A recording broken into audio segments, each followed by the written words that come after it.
নমস্কার বন্ধুরা, আশা করি সবাই ভালো আছেন আর আমিও অনেক ভালো আছি।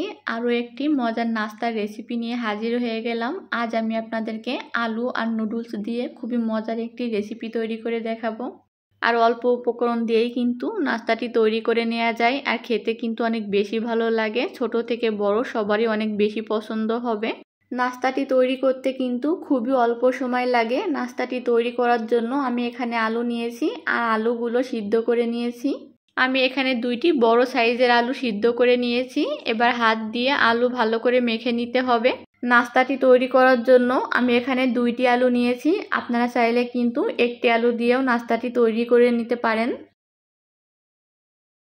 আলু ভালোভাবে মেখে নেওয়া হয়ে গেছে। এবার আমি দিয়ে দেবো 1 কাপ ময়দা। এবার দিয়ে দেব হাফ টেবিল চামচ রসুনের গুঁড়া, আর দিয়ে দেব হাফ টেবিল চামচ আদার গুঁড়া, আর দিয়ে দেব হাফ টেবিল চামচ জিরার গুঁড়া, আর দিয়ে দেব হাফ টেবিল চামচ শুকনো মরিচের গুঁড়া, আর দিয়ে দেব স্বাদমতো লবণ।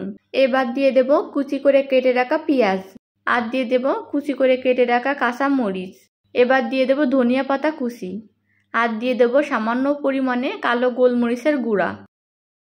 এবার হাত দিয়ে সব কিছু ভালো করে মাখিয়ে নিতে হবে। আমি এখানে আদা রসুনের গুঁড়া দিয়েছি। আপনাদের কাছে যদি আদা রসুনের গুঁড়া না থাকে তাহলে আপনারা আদা রসুন বাটাও দিয়ে দিতে পারেন, আবার চাইলে আদা রসুন নাও দিতে পারেন।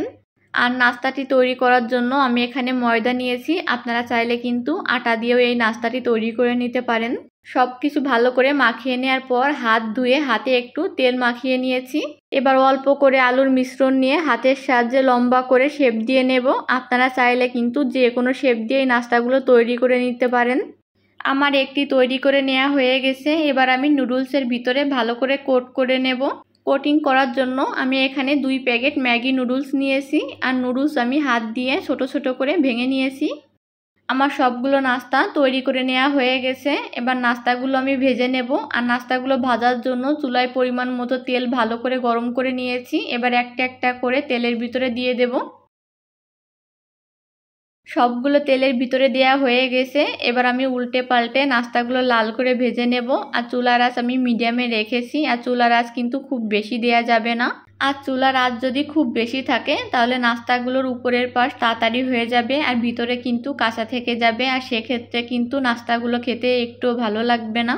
আর এই নাস্তাটি খেতে কিন্তু অনেক বেশি ভালো লাগে। আপনারা অবশ্যই একবার এই নাস্তাটি বাড়িতে তৈরি করে দেখবেন। আশা করি আপনাদের অনেক বেশি পছন্দ হবে।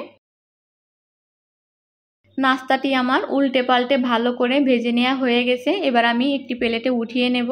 আর এই নাস্তাটি দেখতে যেমন সুন্দর, খেতেও কিন্তু অনেক বেশি ভালো লাগে।